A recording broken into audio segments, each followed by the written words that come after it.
আমরা সবাই জানি অন অ্যাভারেজ প্রত্যেক 17 জন বাংলাদেশের একজন বিদেশে থাকে। টোটাল নাম্বারটা এই মুহূর্তে 1 কোটির কাছাকাছি এবং মোটামুটিভাবে বলা যায় এই 17 জনের একজন যে বিদেশে থাকে সে বেশিরভাগ সময় দেশে টাকা পাঠায়। শুধুমাত্র রোজার প্রথম 15 দিনে বাংলাদেশে মোবাইল ব্যাংকিং এর মাধ্যমে, শুধুমাত্র মোবাইল ব্যাংকিং এর মাধ্যমে আসছে 900 কোটি টাকারও বেশি, যেটা আগের বছরের ডাবল। এই যে বিশাল ওয়ার্কফোর্স দেশে টাকা পাঠাচ্ছে, যে টাকা পাঠানোটাকে আমরা আদর করে বলি প্রবাসীদের রেমিটেন্স আসতেছে, এই ওয়ার্কফোর্সের জন্য আমরা কিন্তু সেইভাবে কোনো কিছু করি না অ্যাজ আ কান্ট্রি। সরকারে যখন যেই থাকুক সে কখনোই এই ব্যাপারটা বুঝে না যে প্রবাসীদেরকে যদি আমি সাহায্য করি তাহলে পক্ষান্তরে আসলে নিজেকেই সাহায্য করা হয়। হ্যাঁ, আপনি আমাকে বলতে পারেন যে প্রবাসীদের জন্য কি এয়ারপোর্টে লাউঞ্জ করে দেওয়া হয় নাই?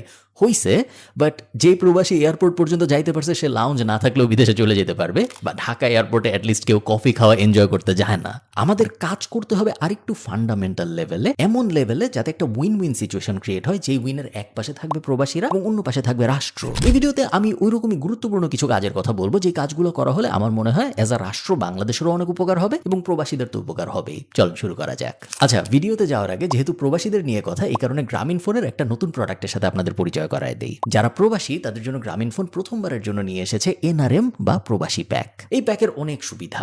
আমার মতো যারা এনআরবি, নন রেসিডেন্সিয়াল বাংলাদেশি, তাদের অ্যাকচুয়ালি সিম অ্যাক্টিভ না থাকার কারণে অনেক সমস্যার মধ্যে পড়তে হয়। যেমন ধরেন আমার বিভিন্ন কাজের জন্য প্রায় ওটিপি লাগে, ওয়ান টাইম পাসওয়ার্ড। অনেক জায়গায় বাংলাদেশের সিম দিয়ে রেজিস্ট্রেশন করা আমার, তো দেখা যায় আমার কাছে ওটিপি আসে না, আমি আটকায় যাই। আবার ধরেন আমি বাংলাদেশে আমার বাসার জন্য কোনো একটা কিছু কিনবো বাংলাদেশের কোনো একটা ব্যবসার থেকে, ওটিপি আসতেছে না আমার কাছ থেকে, অনেক জায়গায় লগ ইন করতে ওটিপি লাগে, আমি বিভিন্ন সময় আটকায় যাই। ইভেন বাংলাদেশে ব্যাংকিং করতে যেও, এক জায়গা থেকে আরেক জায়গায় টাকা পাঠাইতে যেও, যেহেতু ওটিপি লাগে বেশিরভাগ সময় ভেরিফিকেশনের জন্য, ওসব জায়গায়ও আমার অনেক সমস্যা পোহাইতে হয়। গ্রামীণ ফোনের এই প্রবাসীদের প্যাকটা আমার কাছে তাই বেশ দরকারি একটা উদ্যোগ বলে মনে হয়েছে। এই প্রবাসী প্যাক যদি আপনার থাকে তাহলে আপনি আপনার সেম বাংলাদেশি নাম্বার দেশের বাইরেও ইউজ করতে পারবেন এবং আপনি যখন দেশে ফেরত আসবেন তখন আপনার ফোন নাম্বার বা সিম চেঞ্জ করার কোনো ঝামেলার মধ্যে দিয়ে যাইতে হবে না। সাথে সাথে কানেকশন তো পাবেনই, উল্টা 3 থেকে 5 জিবি ইন্টারনেটও পেয়ে যাবেন। দাম যে খুব আহামরি বেশি এরকম না, 3 বছরের জন্য 994 টাকা এবং 5 বছরের জন্য 1494 টাকা। সো এই সিম আপনি নেন এবং আমার মতো আপনি ওটিপি পায় আপনার যা মন চায় তাই করেন, দেশে খাবার কিনেন, বাসার মধ্যে যা ইচ্ছা তা পাঠান, ব্যাংকিং করেন, জরুরি কাজে ব্যবহার করেন বা অজরুরি কাজে ব্যবহার করেন, ফেসবুকে যাওয়ার জন্য ব্যবহার করেন। আপনার ওটিপি বা মোবাইল সিম রিলেটেড যাবতীয় সব সমস্যার সমাধান হয়ে যাবে এই প্যাকটা। প্রবাসী প্যাকের বাকি ডিটেইল আমি ডেসক্রিপশনে দিয়ে দিব। চল আমরা ভিডিওতে ফেরত যাই। বাংলাদেশকে কিভাবে ব্র্যান্ডিং করা হবে এই ব্যাপারটা খুবই গুরুত্বপূর্ণ অ্যাজ আ কান্ট্রি আমাদের বোঝার, যদি আমরা অ্যাকচুয়ালি এই ব্যাপারটা রিয়েলাইজ করি যে প্রবাসীরা একটা প্রোডাক্ট, যেই প্রোডাক্টটা আমরা রপ্তানি করতেছি, যার বদলে আমাদের আয় রোজগারটা অ্যাকচুয়ালি হচ্ছে।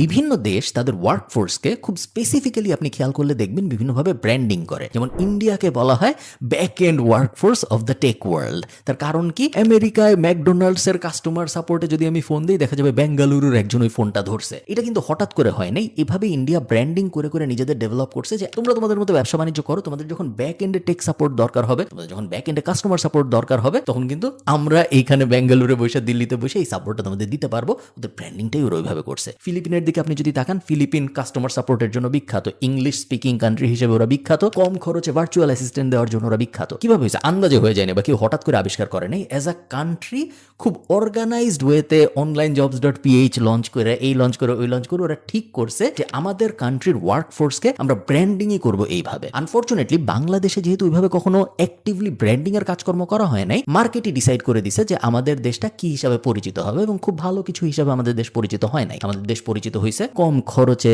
মালামাল পাওয়া যায় ওই হিসাবে, বাজের লেবার ল আছে ওই হিসাবে। আমাদের দেশ পরিচিত হয়েছে যে এইখানে গার্মেন্টস এর জিনিসপত্র তুমি অনেক কম খরচে বাচ্চা কাচ্চা দিয়ে করায় ফেলতে পারবা ওইভাবে। এখানে রানা প্লাজার মতো ঘটনা মাঝে মধ্যে ঘটবে ওইভাবে। খুব আহামরি ভালোভাবে কিন্তু আমাদের ব্র্যান্ডিং হয় নাই, বাট এখনো ওই ব্যাপারটা শেষ হয়ে যায় নাই।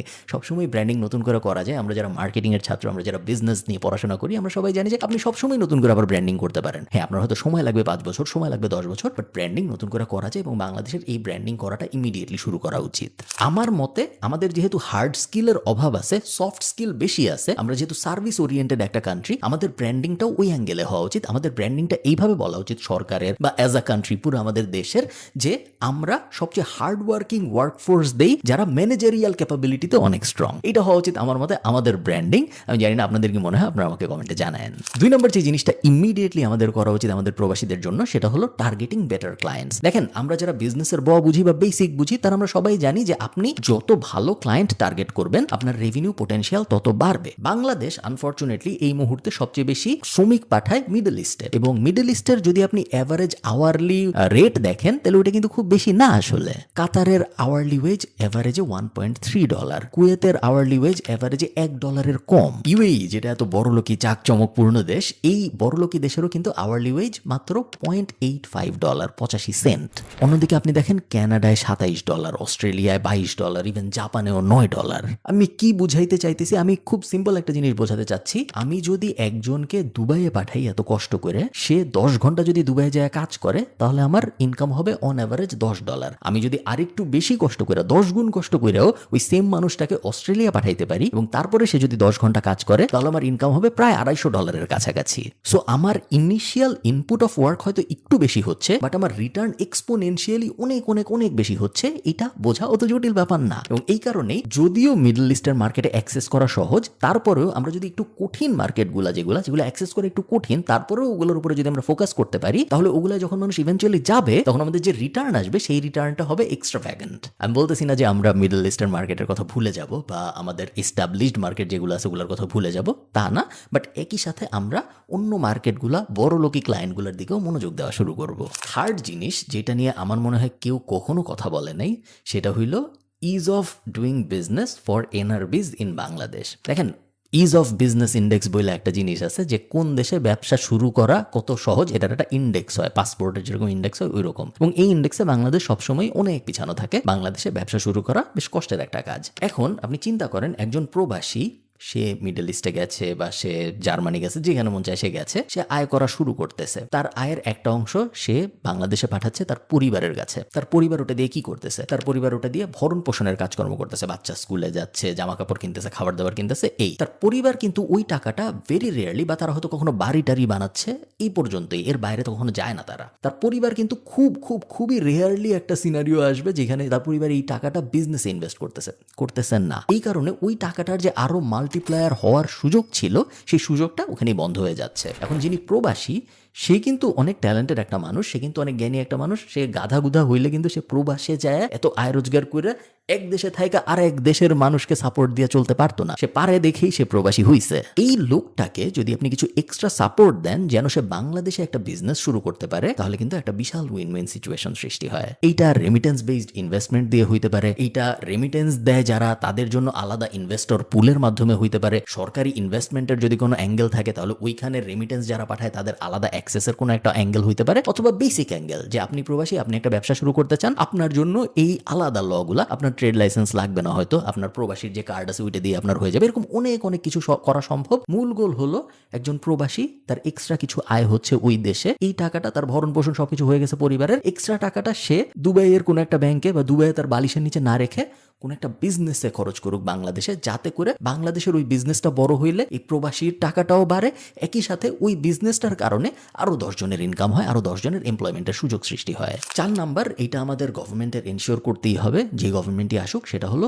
Social security for families of প্রবাসী। এবং এটা নন নেগোশিয়েবল আমার মতে, কারণ একজন মানুষ যখন বিদেশে গেছেন এবং সে যখন বিদেশে একা তার দেশের পরিবারের ভরণ পোষণ দেখতেছে, তার বউয়ের ভরণ পোষণ, তার বাচ্চা কাচ্চার ভরণ পোষণ, তার বাপ মায়ের ভরণ পোষণ, এগুলো সব যখন সে দেখতেছে, ওইখানে যদি সেফটির একটা ফিলিং তার না আসে, তাহলে সে কখনোই রিস্ক নিতে পারবে না। আপনি চিন্তা করেন, রিয়েলিস্টিক্যালি যেই লোক কাতারে গেছে, যেই লোক মিডল ইস্টের কোথাও কাজ করতেছে, তার হাতে যদি এক্সট্রা $500 আসে বা তার হাতে যদি এক্সট্রা $2000 আসে, সে ওই $2000 কখনোই রিস্কি কোনো কিছুতে ইনভেস্ট করা বা নিজে একটা বিজনেস শুরু করা, ওইরকম জিনিসপত্র সে কখনোই করতে পারবে না, যদি তার মাথার মধ্যে এই জিনিসটা থাকে যে আমার বাচ্চার 2 দিন পরে স্কুলে আমি যদি দিতে না পারি কি হবে, আমার বাপ মায়ের যদি একটা অসুখ হয় তাহলে কি হবে। সো প্রবাসীদের আমরা সবার জন্য সোশ্যাল সেফটি নেট তো ক্রিয়েট করতে পারি না বাংলাদেশে, ঠিক আছে, আমরা পারি নাই, বাট এটলিস্ট যারা প্রবাসী, যারা এস্টাবলিশ, যারা 10 বছর ধরে রেমিটেন্স পাঠাইছে ফর এক্সাম্পল, তাদের পরিবারের জন্য যদি আমরা একটা ব্যবস্থা করতে পারি যে ইনাদের এই 10টা প্রাইভেট হসপিটালে কোনো টাকা খরচ করতে হবে না, ইনাদের এই 12টা স্কুলে, প্রাইভেট স্কুলে বা ইংলিশ মিডিয়াম স্কুলে কোনো টাকা খরচ করতে হবে না, বা ভর্তুকিওয়ালা, সো অ্যাটলিস্ট 50% ভর্তুকি দেবে সরকার, ওই অ্যাঙ্গেলগুলো যদি আমরা আস্তে আস্তে করে দিতে পারি, তাহলে ওনার রিস্ক অ্যাপেটাইট বাড়ে, ওনার রিস্ক নেওয়ার সুযোগ সৃষ্টি হয় বেশি, এবং উনি যখন তারপরে, উনি অলরেডি হার্ড ওয়ার্কিং, এখন আপনি ওনার রিস্ক নেওয়ার পোটেনশিয়াল বাড়ায় দিচ্ছেন।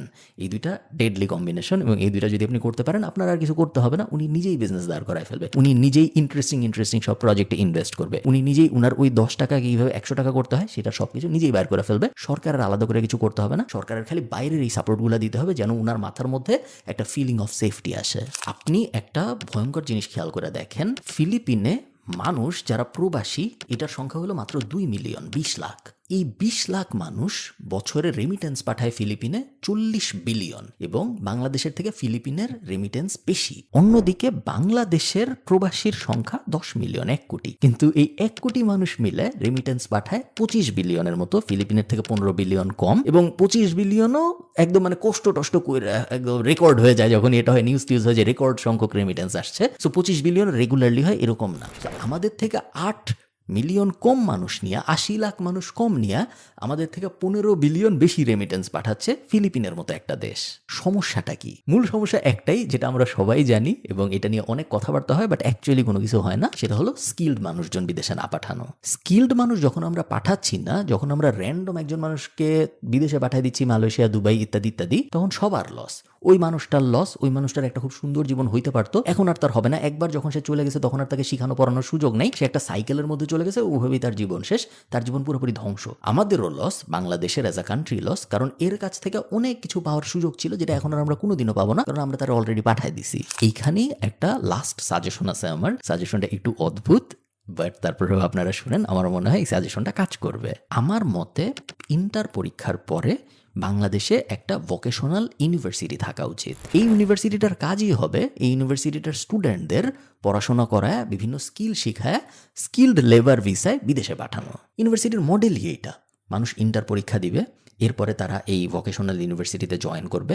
ভোকেশনাল ইউনিভার্সিটিতে জয়েন করার পরে তারা প্লাম্বিং শিখবে, তারা ডিজিটাল মার্কেটিং শিখবে, তারা আইটির জিনিসপত্র শিখবে, তারা ইলেকট্রিশিয়ান হবে। তাদের যেই মেজর নেওয়ার ইচ্ছা তারা ওই মেজর নিবে। পাশাপাশি তারা এই ইউনিভার্সিটির ভিতরে আইএলস এর প্রিপারেশনও নিবে, আইএলস এর আলাদা কোর্স থাকবে। এই ইউনিভার্সিটিতেই তারা বিভিন্ন দেশের কালচারাল এটিকেট শিখবে, মিডল ইস্টে কিরকম কালচার, জার্মানিতে কিরকম কালচার ইত্যাদি ইত্যাদি, সব ইউনিভার্সিটিতেই মডিউল থাকবে শেখানোর। পাশাপাশি বিভিন্ন দেশের, জার্মানির জন্য A1, B1, C1 ল্যাঙ্গুয়েজের যে ব্যাপারগুলো, ওগুলোও এই ইউনিভার্সিটির ভিতরে কভার করা হবে। ইভেনচুয়ালি একটা মেজর নিয়ে একটা স্টুডেন্ট গ্র্যাজুয়েট করবে, তারপর ইউনিভার্সিটির ভিতরে থাকতে থাকতেই সে স্কিল্ড ওয়ার্ক পারমিটে বিদেশে চলে যাওয়ার সব প্রিপারেশন শেষ করবে এবং বিদেশে চলে যাবে। সে বাংলাদেশের মার্কেটে চাকরি খুঁজবে না। বাংলাদেশের মার্কেটে অলরেডি প্রত্যেক বছর আমরা 21 লাখ নতুন বেকার যুক্ত করি সব ইউনিভার্সিটি মিলায়। সে এখানে প্রবলেম হিসেবে যুক্ত হবে না, বরং তার গোলই থাকবে এই ইউনিভার্সিটি ডিজাইনই করা হবে এমনভাবে যে এই ইউনিভার্সিটি গ্র্যাজুয়েট প্রডিউস করে, যেই গ্র্যাজুয়েটরা স্কিল্ড ওয়ার্কিং ভিসায় বিদেশ চলে যায়। এখন আপনি বলতে পারেন যে ভোকেশনাল ডিগ্রি তো অনেক জায়গায় নেওয়া যায় বাংলাদেশে, বাট ভোকেশনাল ডিগ্রির সাথে একটা স্টিগমা আছে। গত 15, 20, 25 বছরে আমাদের বাংলাদেশে আমরা যে জিনিসটা করেছি সেটা হলো আমরা ডিগ্রির ওভার ভ্যালুয়েশন করছি। ব্যাচেলর থাকতে হবে, মাস্টার্স থাকতে হবে, MBA থাকতে হবে, PhD থাকতে হবে, এগুলো আমরা করছি। একই সাথে ভোকেশনাল ডিগ্রির ভ্যালু আমরা কমাইছি। ইলেকট্রিশিয়ান হওয়াকে আমরা দাম দেই নেই, সেলাই শিখাকে আমরা দাম দেই নেই। এই কারণে যেটা হয়েছে, এক মাস্টার্সওয়ালা ছেলে কিছুই জানে না, একটা ইলেকট্রিশিয়ান অনেক কিছু জানে, বাট এর ভ্যালু সমাজে অনেক কম, এর ভ্যালু সমাজে কোনো কারণ ছাড়াই অনেক বেশি। এখন ভোকেশনালের স্টিগমা তো আপনি সরাইতে পারবেন না। আপনি যেটা করতে পারেন সেটা হলো ভোকেশনাল ব্যাপারটাকেই বাদ দিয়ে এটাকেও একটা এস্টাবলিশড ইউনিভার্সিটির রূপ দিতে। এই জিনিস যদি করতে পারি আমার মনে হয় একটা বড় প্রবলেম সলভ হয়ে যাবে। অ্যাটলিস্ট 20,000 গ্র্যাজুয়েটও যদি আমরা প্রডিউস করতে পারি, যেই 20,000 গ্র্যাজুয়েট কোনো একটা কিছু শিখে বের হবে, সার্টিফিকেট সহ বের হবে, এবং তারপরে এরা হাই ইনকাম ইকোনমিগুলোর মধ্যে যাবে অ্যাজ আ ওয়ার্কার, এবং তারপরে তারা 10 গুণ, 20 গুণ, 30 গুণ, 40 গুণ, 1,000, 2,000 গুণ ইনকাম করবে আমাদের নর্মাল ওয়ার্কফোর্সের তুলনায়। এবং সেই 20,000 গুণের 5%ও যদি তারা পাঠায়, তাতেও আমাদের টোটাল নেট রেমিটেন্স যে পরিমাণ বাড়বে, ওইটা নর্মালি যেই প্রসেস, সেই প্রসেসের 1,000, 2,000, 5,000 মানুষ দেওয়া হবে না। শেষ কথা এটাই যে ছোটোখাটো বেনিফিট যেগুলা জাস্ট ফিল গুড বেনিফিট, এইগুলা না দিয়ে আমরা যদি প্রবাসীদের কিভাবে সাবস্টেন্সিয়াল বেনিফিট দেওয়া যায় যাতে উইন উইন সিচুয়েশন ক্রিয়েট হয়, তাদেরও ভ্যালু বাড়ে, যাতে করে আমাদের দেশেরও ভ্যালু বাড়ে, ওই ব্যাপারটা যদি আমরা করতে পারি তাহলে আমার মনে হয় সবাই দিন শেষে খুশি হবে লং টার্মে। সবাই ভালো থাকেন। আমাকে জানান আপনাদের কি মনে হয় কি কি করা যাইতে পারে ইন্টারেস্টিং ওয়েতে, বা ইভেন বড় বড় রিস্ক, অবাস্তব টাইপ কি কি জিনিস করা সম্ভব আপনাদের মনে হয়, যেগুলা আমাদের রেমিটেন্স ফ্লো বাড়াবে, একই সাথে খুব ইম্পর্টেন্টলি আমাদের প্রবাসীদের কোয়ালিটি অফ লাইফও বাড়াবে। ভালো থাকেন, সবার সাথে আমার দেখা হবে পরের কোনো একটা ভিডিওতে। টাটা।